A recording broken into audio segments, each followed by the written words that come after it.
오늘 에베소서의 마지막 부분 말씀드린 바와 같이 전신갑주 또 영적 싸움에 대해서 잘 기록하고 있는 그런 부분입니다.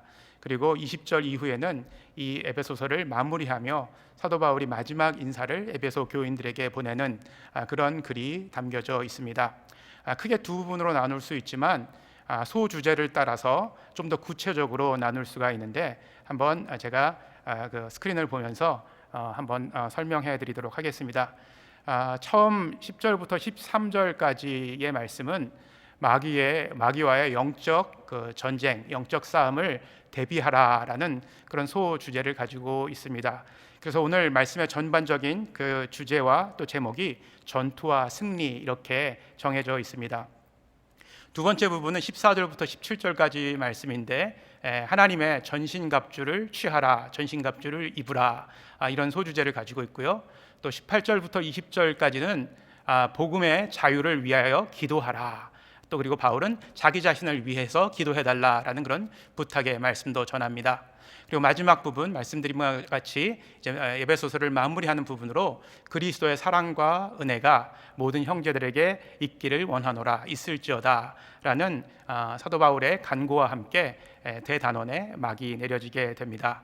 자, 먼저 첫 번째 파트부터 한번 보도록 하겠습니다.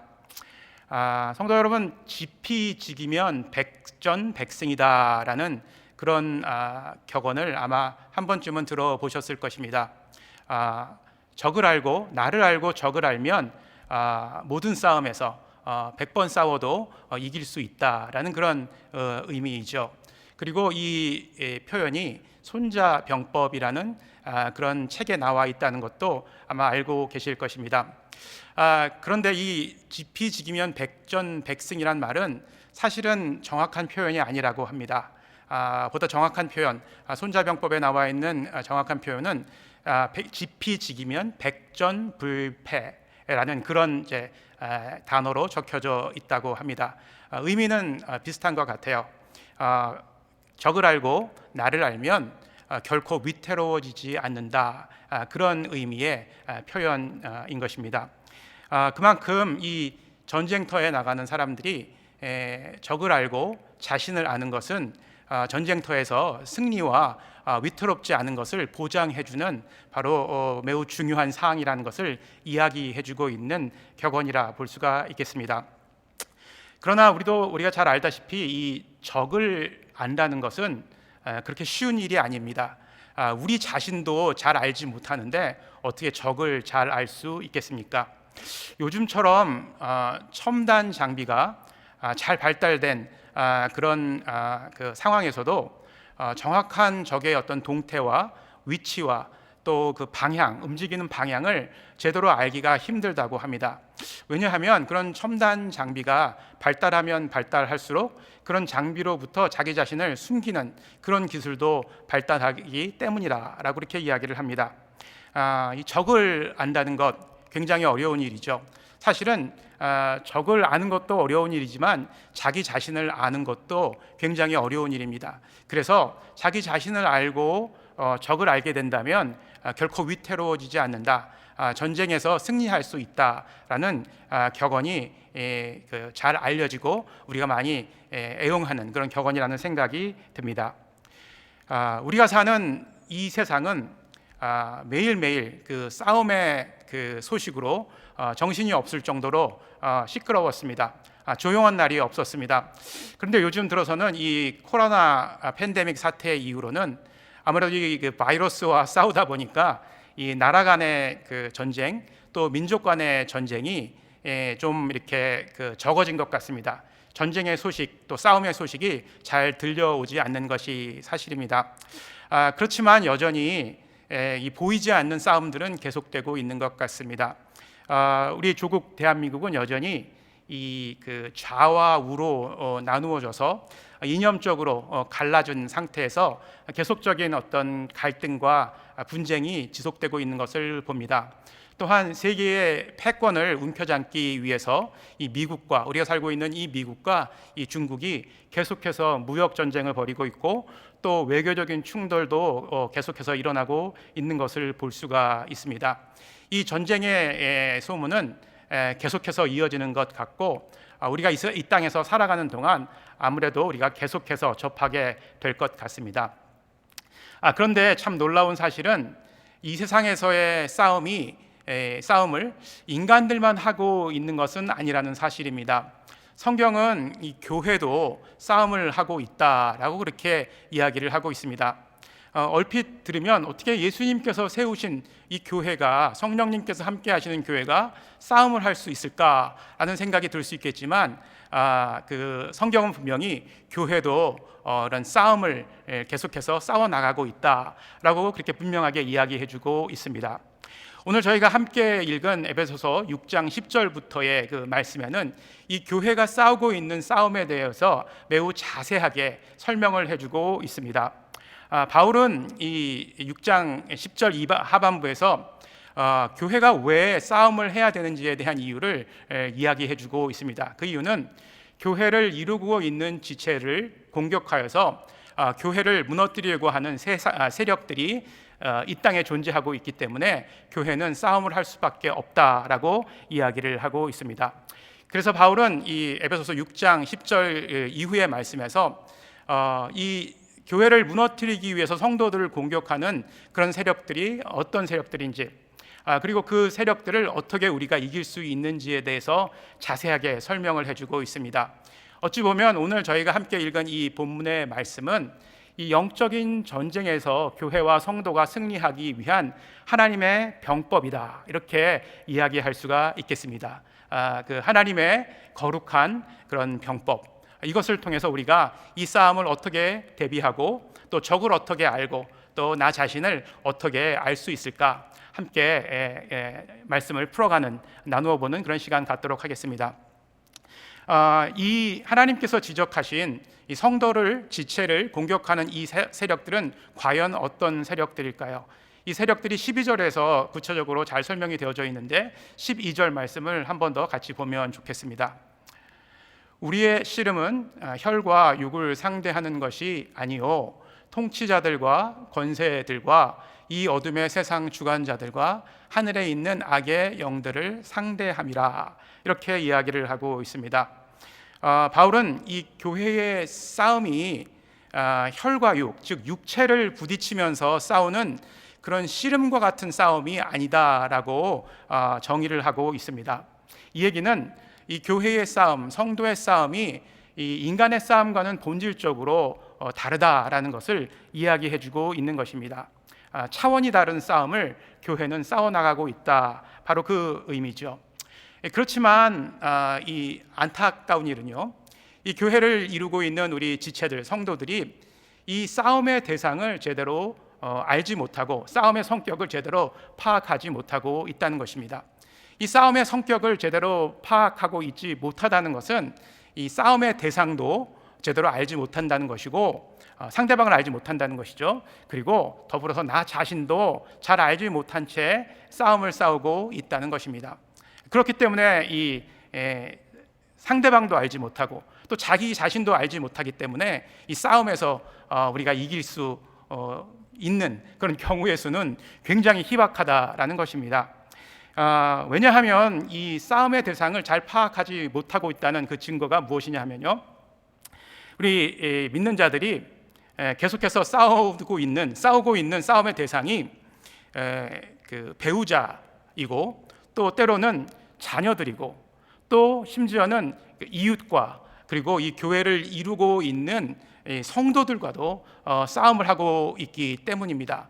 완전히 싸움의 성격도 이해하지 못했고 싸움의 대상도 잘못 알기 때문에 이런 해프닝이 일어나고 있다라고 이렇게 말씀드릴 수 있겠습니다. 그러나 우리가 성경을 조금만 더 구체적으로 또 깊게 묵상한다면 우리의 싸움의 대상은 어떤 존재들이라는 것을 분명하게 확인을 할 수가 있습니다. 그리고 우리가 그 대상을 잘못 알아서 계속해서 싸우고 있는 현재의 그 싸움의 대상들, 바로 사람들이 되겠죠. 우리 이웃들이 되겠죠. 우리 가족들이 되겠죠. 이런 사람들은 우리가 싸워야 될 대상이 아니다. 그리고 미워해야 할 대상이 아니라 분명히 우리가 사랑하고 섬겨야 될 대상이라는 사실을 성경은 우리에게 가르쳐주고 있다는 사실입니다. 우리 요한복음 13장 34절의 말씀을 함께 보면 좋겠습니다. 같이 읽어볼까요? 새 계명을 너희에게 주노니 서로 사랑하라. 내가 너희를 사랑한 것 같이 너희도 서로 사랑하라. 그렇습니다. 우리의 가족들, 또 우리의 자녀들, 또 우리의 이웃들, 그리고 우리의 성도들은 우리가 미워하고 싸워야 될 대상이 아니라 우리가 그리스도 안에서 사랑하고 섬기고 하나가 되어야 될 대상이다라는 것을 성경은 이야기해주고 있습니다.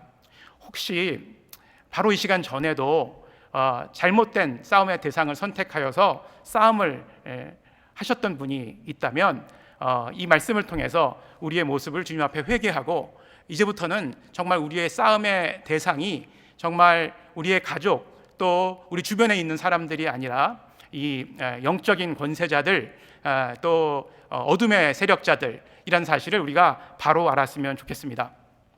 자, 그렇다면 이 교회를 위협하고 있는 악한 존재들의 실체는 과연 어떤 것들인가, 이것을 좀 더 구체적으로 알아보았으면 좋겠습니다. 우리가 읽었던 12절의 말씀에는 이들이 통치자와 권세자와 어둠의 세상 주관자 그리고 하늘에 있는 악한 영들이다라고 이야기를 합니다. 이 학문적으로 이들이 어떤 세력인지를 이렇게 연구해서 나온 논문들도 굉장히 많이 있고, 또 주석을 보더라도 이 부분에 굉장히 많은 그런 분량이 할애되어 있는 것을 볼 수가 있습니다. 그만큼 이 존재들이 어떤 존재인지를 명확하게 이렇게 정의하는 것이 굉장히 쉬운 일은 아니라는 그런 의미겠죠. 그래서 이 방대한 양의 이들을 설명하는 그런 내용들을 이 시간 일일이 설명을 드릴 수는 없을 것 같습니다. 그런데 제가 이 말씀을 준비하면서 이 통치자와 권세자들, 어둠의 세상 주관자들, 하늘에 있는 악한 영들의 실체를 가만히 봤더니 이들은 이런 이름이 붙여진 이유는 겉으로 보이는 어떤 그 모습의 특징과 성격 때문에 이런 이름이 붙여졌을 뿐이지, 실제로는 그 배후에서 이들을 조종하는 그런 그 악한 세력이 따로 존재하고 있다라는 것을 발견하였습니다. 그 세력의 실체가 누군가 하니 바로 11절에 있는 마귀라는 존재입니다. 이 마귀라는 존재, 우리가 너무나 잘 알고 있는 존재죠. 그런데 우리가 그만큼 잘 알고 있으면서도 이들과의 싸움, 마귀와의 싸움을 잘 준비하지 못하고 있는 것이 사실입니다. 그래서 자꾸 엉뚱한 싸움을 싸우고 있지 않나, 저는 그런 생각을 하게 되었습니다. 이 바울은 에베소서 4장 27절에서 마귀에게 틈을 주지 말라라고 경고를 합니다. 이렇게 바울이 이야기한 이유는 이 마귀의 힘과 영향력이 매우 강력하기 때문입니다. 바로 이 세상의 통치자들과 권세자들, 어둠의 세상 주관자들과 세상에 있는 악한 영들을 배후에서 존재하는 그런 힘과 능력이 있는 그런 마귀이기 때문에 이 성도들에게 굉장히 큰 영향력과 그렇게 무시할 수 없는 그런 힘을 가지고 우리를 괴롭히는 것을 우리가 경험한 적이 많이 있습니다. 마귀는 계속해서 이 그리스도인들의 삶 속에서 지속적으로 우리의 믿음을 공격합니다. 하나님을 떠나게 만들고, 또 분노를 일으켜서 관계를 파괴하고, 또 서로를 속이고, 또 거짓말하고 이간질하게 합니다. 그리고 미워하게 해서 하나가 되지 못하도록 합니다. 그리고 결정적으로 교회를 무너뜨리고 복음이 교회를 통해서 흘러나가는 것을 막으려고 합니다. 오늘 본문 11절에서는 이 마귀의 모든 악한 일들을 그 하나의 단어로 표시합니다. 11절 말씀 잠깐 한번 보도록 하겠습니다. 뭐라고 되어 있죠? 마귀의 간계를 능히 대적하기 위하여, 이렇게 이야기를 합니다. 이 마귀의 모든 그런 그 속임수와 또 힘과 영향력들이 이 간계라는 단어로 이렇게 그 하나로 그 종합되는 것을 볼 수가 있습니다. 이 간계라는 말은 영어 표현으로는 schemes라고 이야기하는데, 말 그대로 마귀의 계획, 또 마귀의 계략이라는 뜻입니다. 마귀를 거짓의 아비다라고 이렇게 부르고 있죠. 그렇기 때문에 이 마귀의 계획과 또 마귀의 계략은 이 거짓과 속임수로 만들어진 계략입니다. 그렇기 때문에 악한 계략이고 또 거짓과 속임수로 똘똘 뭉쳐진 그런 계획이라는 것을 성경은 우리들에게 이야기해주고 있습니다. 바울은 이 말씀을 통해서, 오늘 첫 번째 파트의 말씀을 통해서 이 교회의 지체들, 성도들이 싸워야 될 대상이 이 마귀라는 사실을 분명하게 이야기해주고 있습니다. 그리고 이 마귀는 영적인 존재이기 때문에, 그리고 악한 계략을 가지고 있기 때문에 우리가 하나님 안에서 이 마귀와 싸움을 준비하지 않으면 우리가 승리할 수 없다는 사실도 분명하게 이야기해주고 있습니다. 그래서 사도 바울은 우리에게 이 마귀와 싸움을 준비하기 위해서는 두 가지 것을 준비해야 된다라고 그렇게 이야기를 해주고 있습니다. 이 첫 번째 것은 바로 10절에 나와 있는데, 10절에는 이렇게 나와 있습니다. 주 안에서와 그의 힘의 능력으로 강건해져야 된다라고 이렇게 바울은 이야기해주고 있습니다. 마귀와 대적하기 위해서, 마귀와 영적인 싸움을 싸우기 위해서는 주 안에서 또 그의 힘의 능력으로 강건하여져야 된다라고 이야기를 하고 있는 것입니다.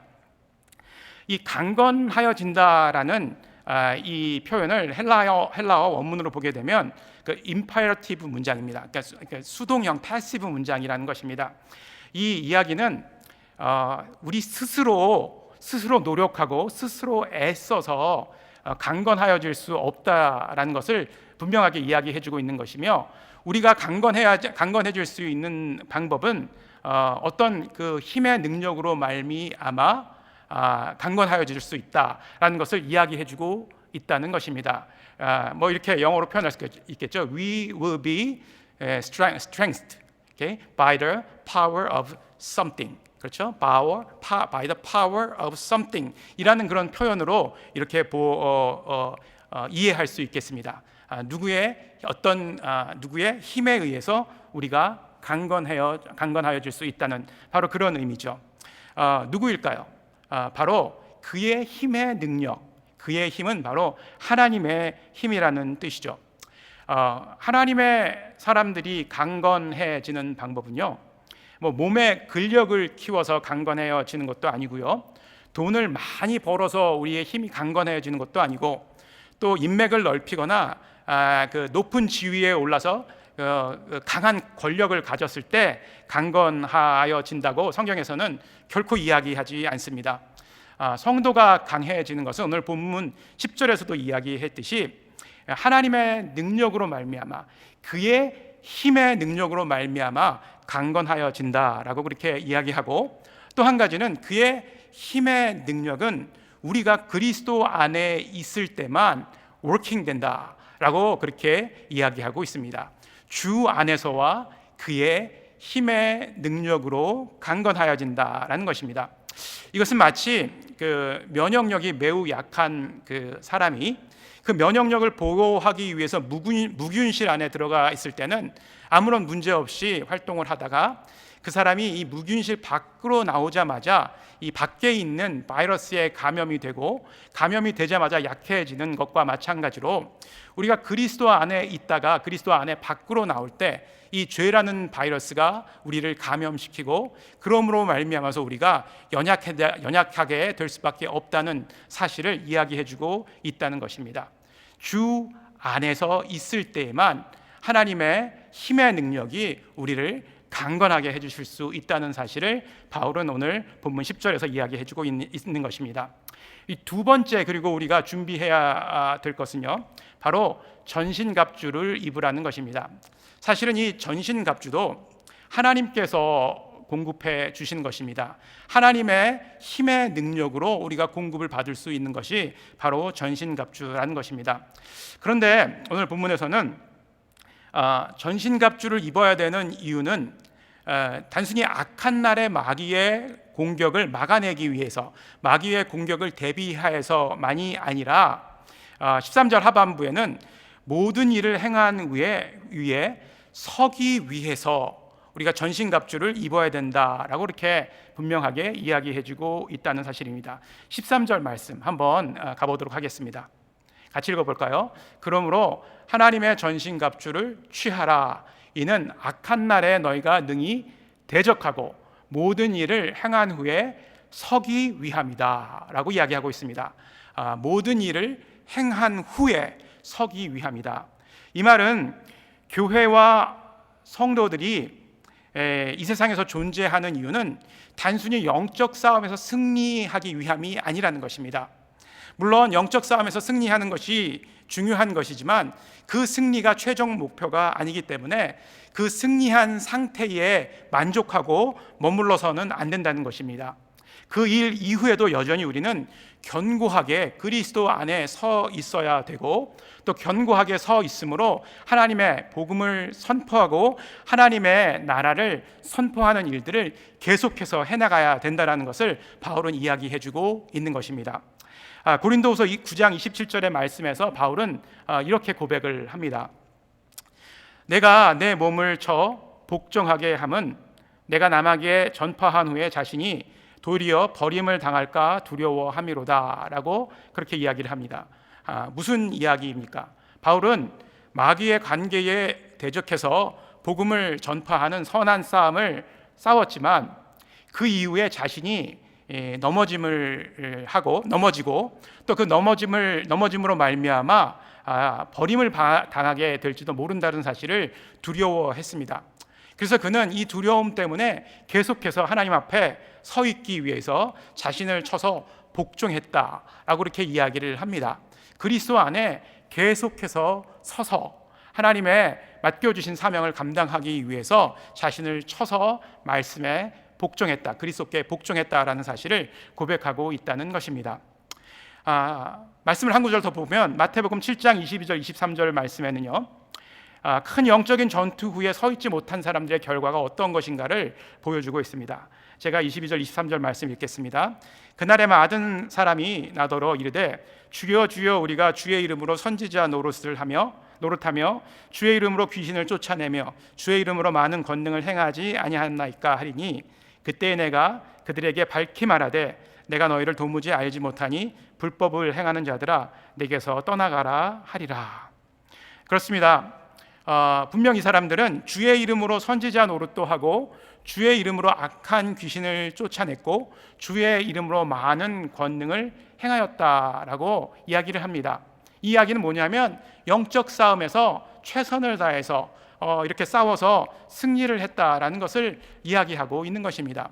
그러나 이들의 그 이면에는 이 승리에 도취돼서 교만한 마음을 가지고 이런 이야기를 한 것이고, 이 전쟁에 승리한 것이 자기들의 노력과 힘으로 된 것이라는 그런 생각들을 가지고 있었습니다.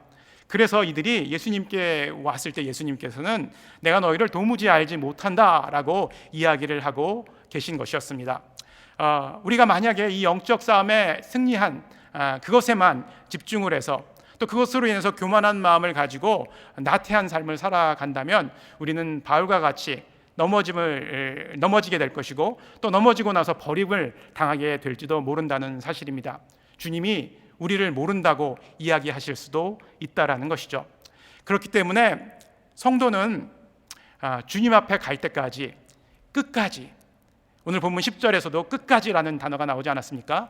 끝까지 교만함을 버리고 겸손하고 성실한 자세로 그리스도 안에서 바르고 정직하게 서서 이 세상을 살아가야 된다는 것입니다. 두 번째 파트 보도록 하겠습니다. 두 번째 파트는 우리 전신갑주를 입으라라는 것이죠. 14절, 15절, 16절 말씀인데요. 14절부터 이어지는 이 말씀에는 전신갑주를 구체적으로 설명하는 그 말씀들이 기록되어져 있습니다.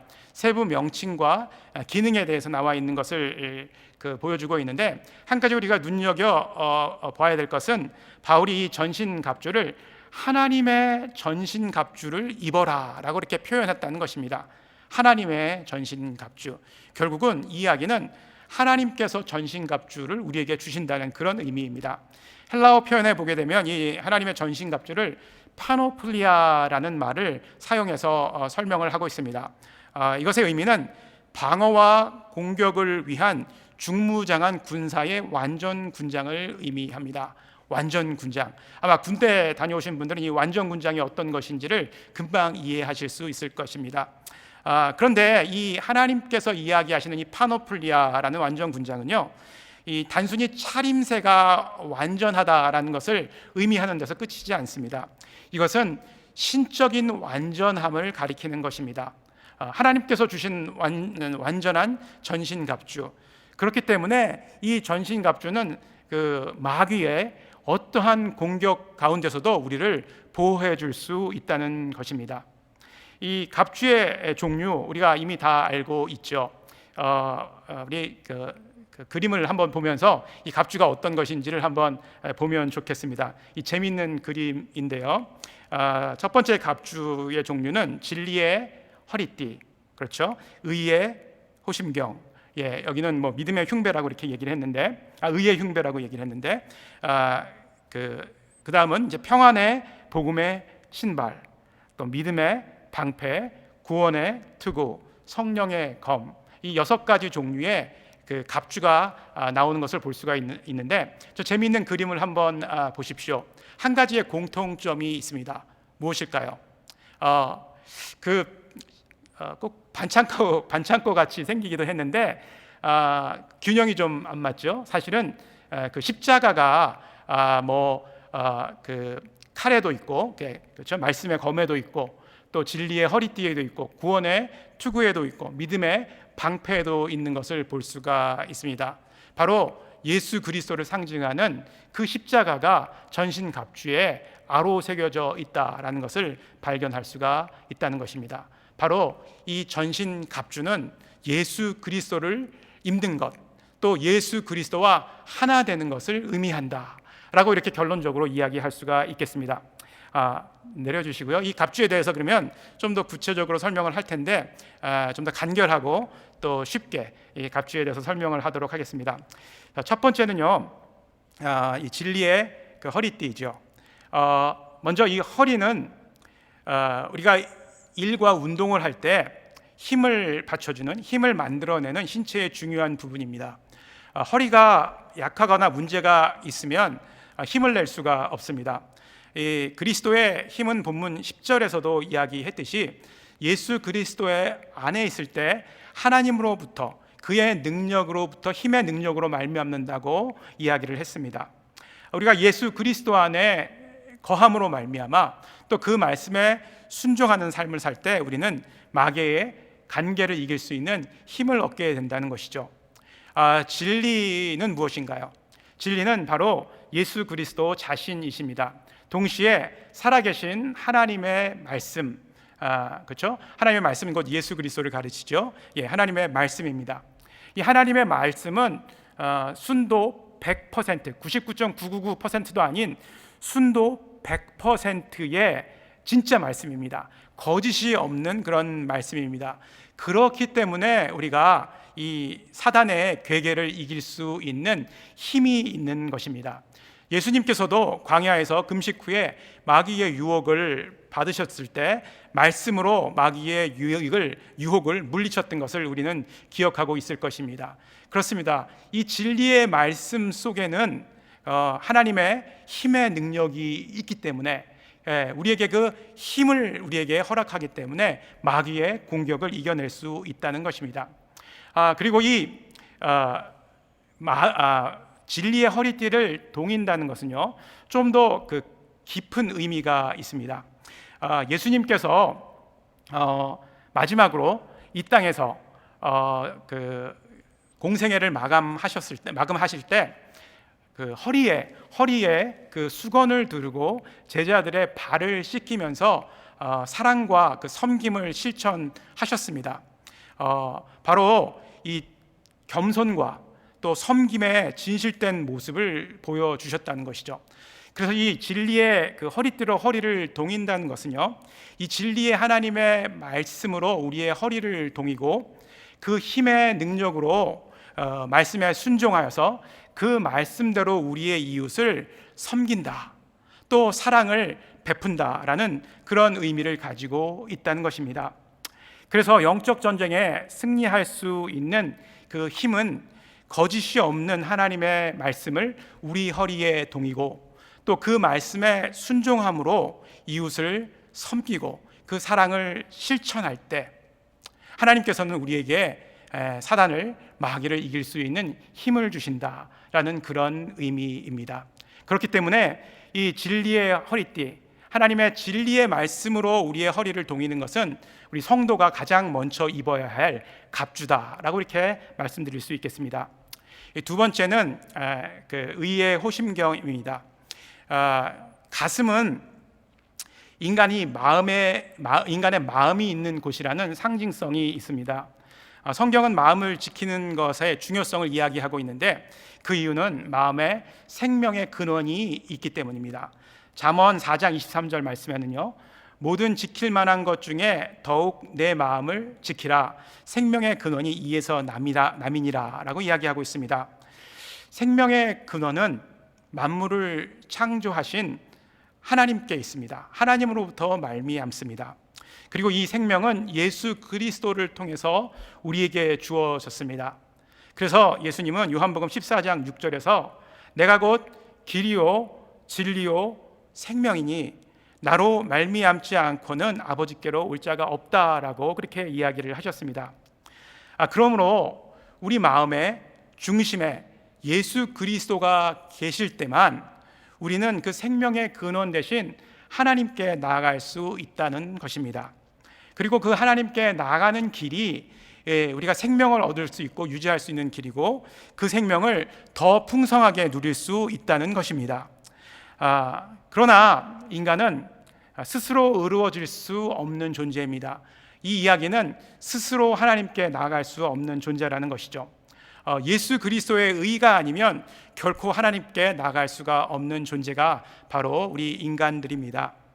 그래서 이 의의 호심경을 붙인다, 마음에 가슴에 붙인다는 것은 예수 그리스도의 의를 덧입는다라는 그런 의미입니다.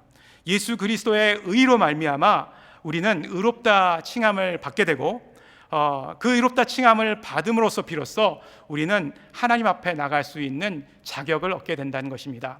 그리고 하나님 앞에 나간다는 것은 우리가 하나님께 연결되어 하나님께서 주시는 그 생명을 우리가 유지할 수 있다는 것을 의미합니다.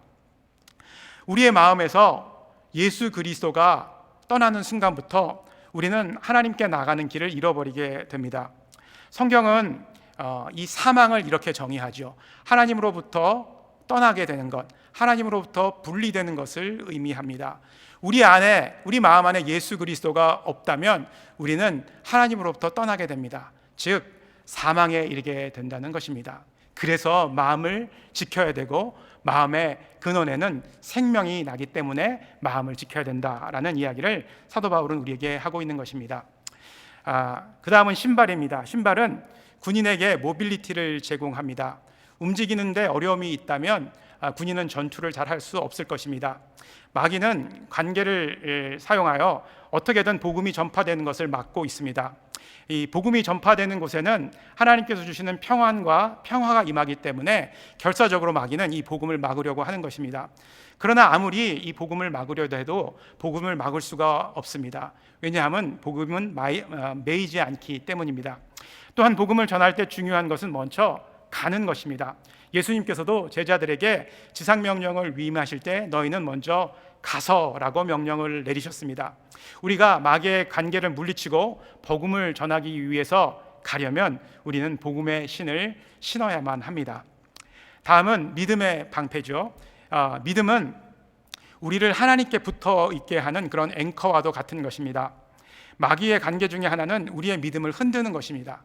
우리의 믿음을 흔들므로 하나님으로부터 멀어지게 하고 또 마음에 의심이 생기게 함으로 하나님의 말씀을 진리로 믿지 못하게 하고 하나님의 약속을 의심하게 합니다. 마음을 불안하게 하고 또 복음을 전할 수도 없게 만듭니다. 그렇기 때문에 믿음의 방패가 없다면 다른 갑주들도 제대로 몸을 보호할 수가 없게 되는 것이죠. 그래서 마귀는 믿음을 흔들기 위해 우리에게 의심에 그 믿음 없는 그런 믿음 없게 하는 그런 불화살을 우리에게 계속해서 쏘아대고 있는 것입니다. 이 견고한 믿음을 갖는 것은 하나님과의 친밀한 관계에서 나옵니다. 포도나무 가지가 나무에 붙어 있어야 생명을 이어가면서 열매를 맺을 수 있듯이 우리는 예수님께 붙어 있어야만 믿음의 열매를 맺을 수 있게 되는 것입니다. 또 생명도 연장할 수 있게 된다는 것이죠. 믿음은 결코 우리의 힘과 노력으로 강해지지 않는다는 사실을 오늘 본문에서 분명하게 이야기해주고 있습니다. 그리스도 안에 붙어 있을 때에만 우리는 믿음을 유지할 수 있다는 사실을 잊어서는 안 될 것입니다. 다음은 투구입니다. 투구는 머리를 보호하는 그런 갑주입니다. 이 머리는 또한 생각이 흘러나오는 것이죠. 우리의 생각이 세속적이고 이기적이면 우리는 구원을 이루어가는 삶을 살 수가 없을 것입니다. 고린도서 10장 5절 말씀에는 이렇게 나와 있습니다. 하나님을 아는 것을 대적하며 높아진 것을 다 무너뜨리고 모든 생각을 사로잡아 그리스도에게 복종하라 하니. 마귀를 대적하기 위해서는 우리의 머릿속에 있는 생각조차도 예수 그리스도의 말씀에 복종해야 된다는 이야기를 하고 있는 것입니다. 이 구원의 투구는 우리의 생각이 흔들리지 않도록 또 예수님께 고정될 수 있도록 보호하는 그런 역할을 합니다.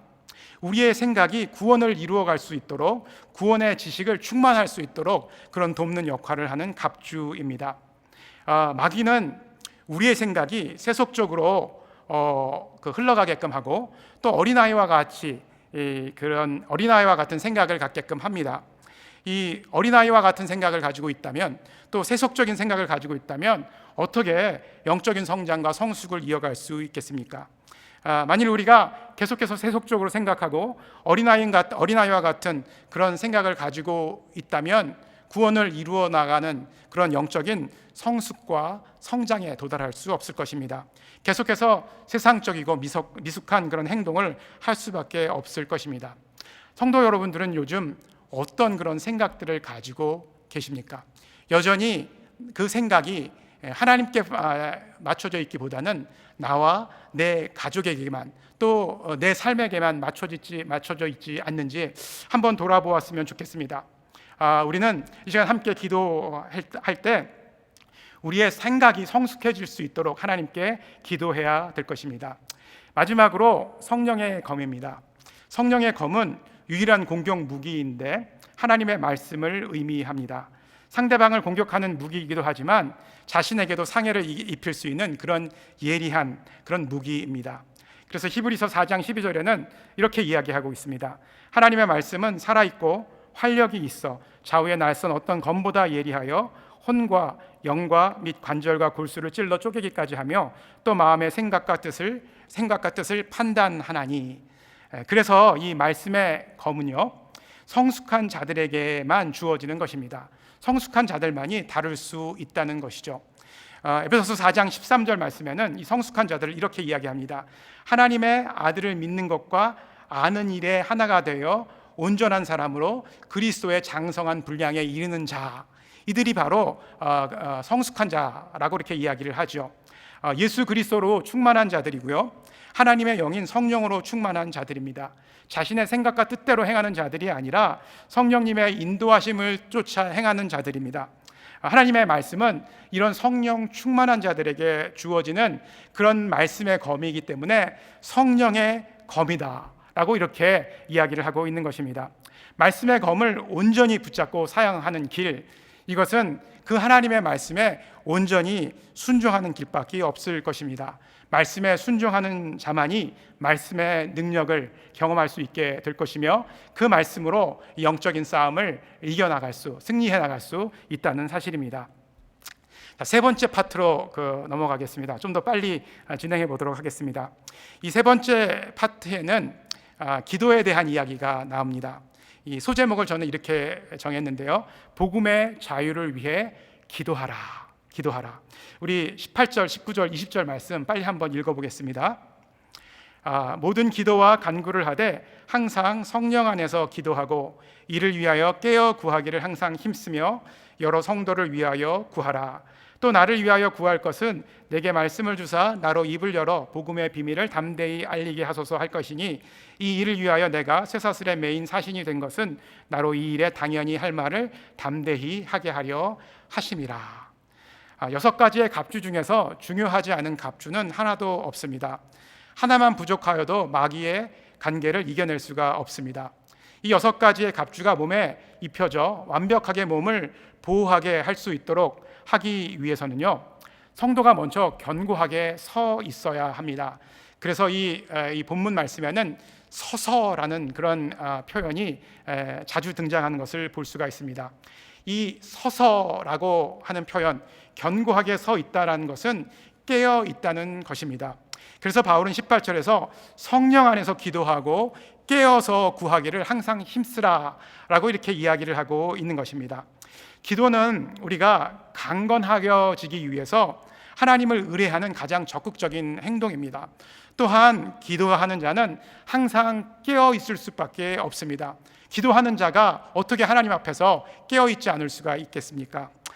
기도는 그래서 이 전신갑주의 하나라고는 볼 수 없겠지만, 이 기도는 우리가 서 있을 수 있도록, 우리를 깨어 있어서 갑주를 잘 착용할 수 있도록 도와주는 그런 아주 전략적인 그런 요소입니다.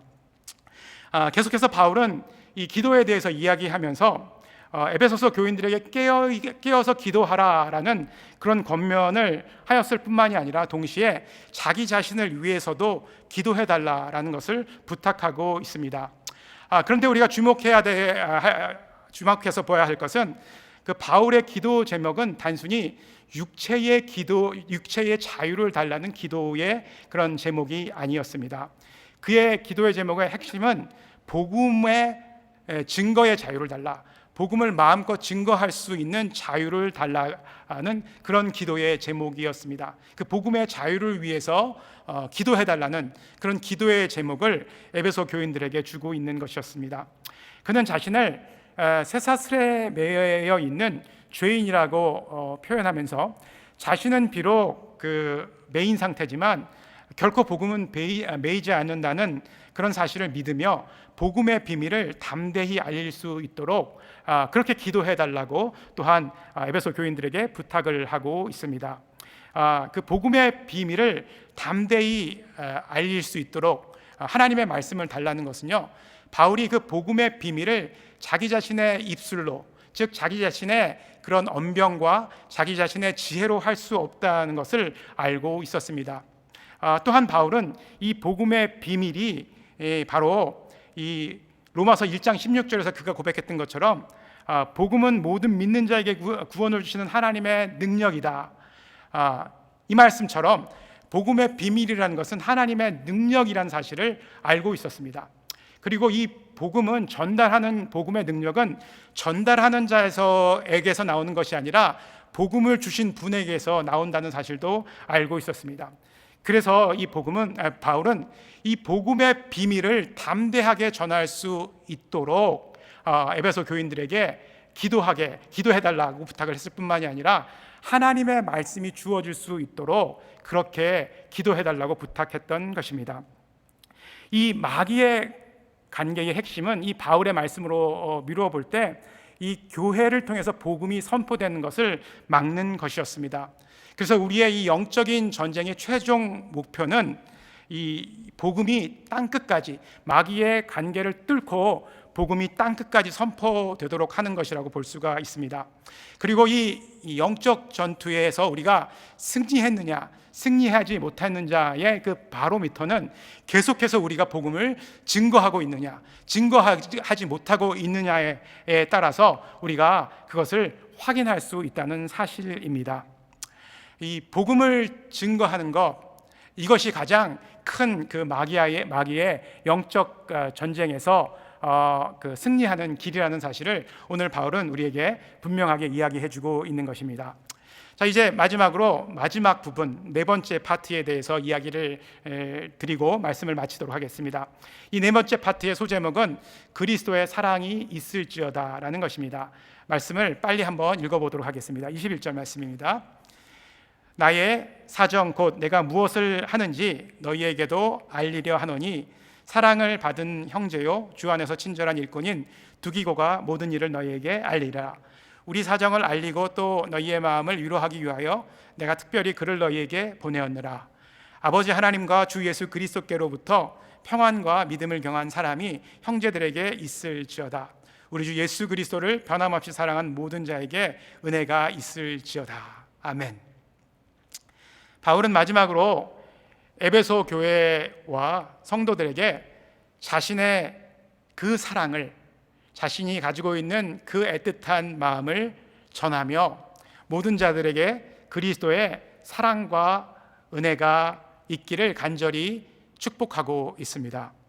그는 에베소서의 첫 번째 장부터 시작해서 마지막 장에 이르기까지 교회와 성도들이 알아야 될 교리와 실천해야 될 덕목에 대해서 매우 세밀하고 또 정말 자세하게 가르치고 권면하였습니다.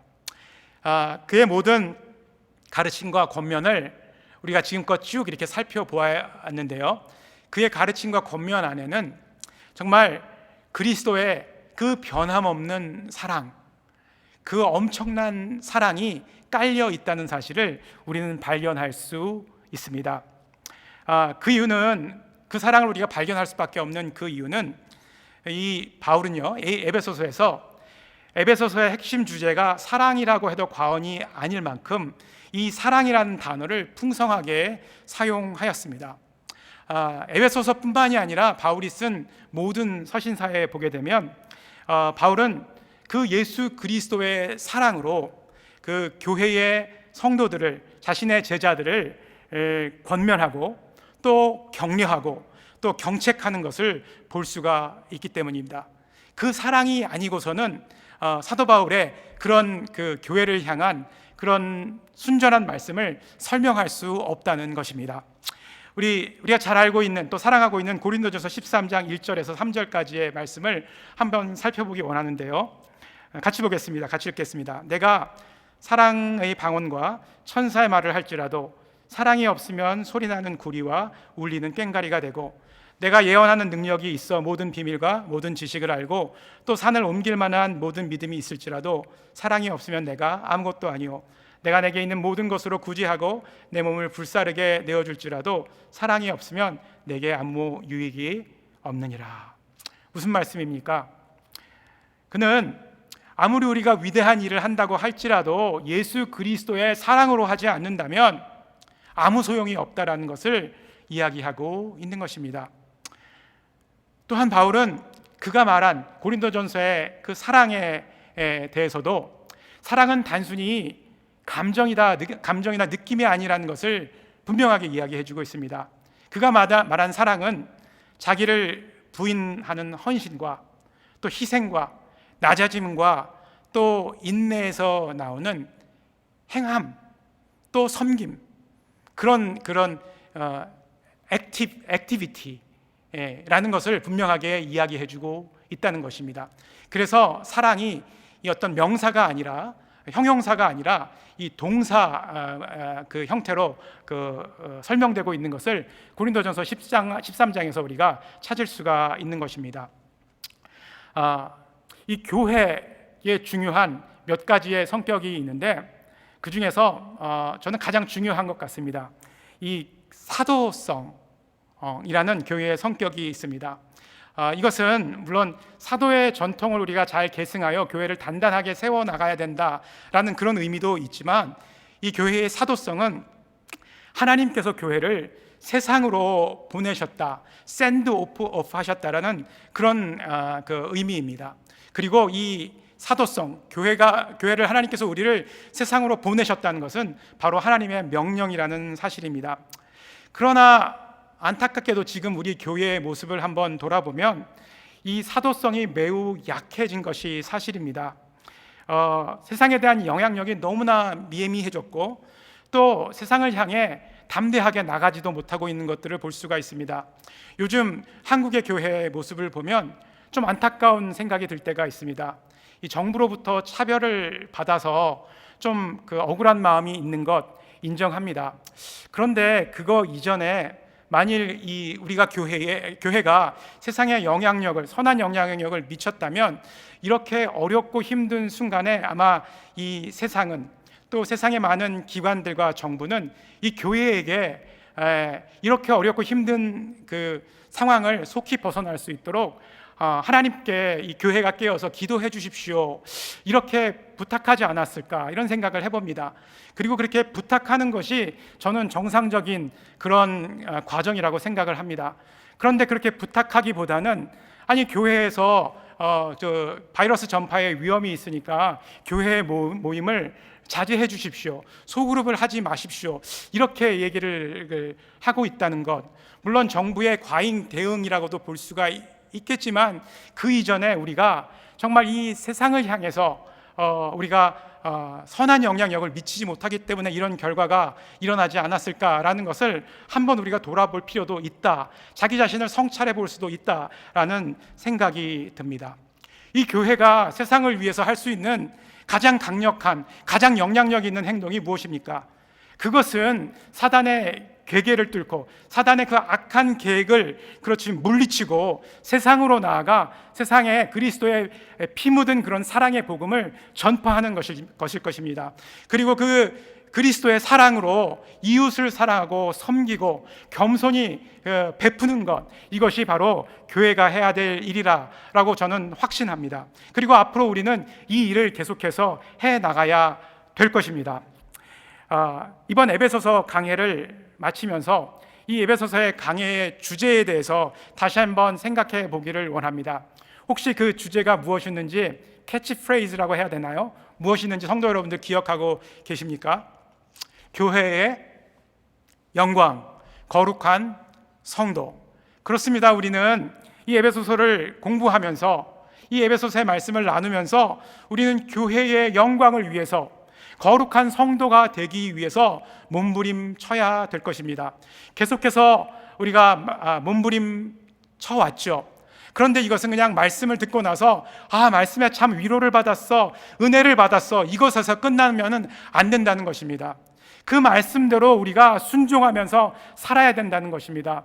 마귀와의 영적 전쟁에서 우리가 승리하기 위해서 그 진리의 허리띠를 우리 허리에 동여야지만 마귀의 대적을 이길 수 있는 힘이 생기는 것처럼 그 말씀이 우리를 붙잡고 그 말씀에 순종하고 실천함으로 말미암아 우리가 이 세상에서 승리하며 영향력 있는 삶을 살아갈 수 있다는 바로 그것입니다.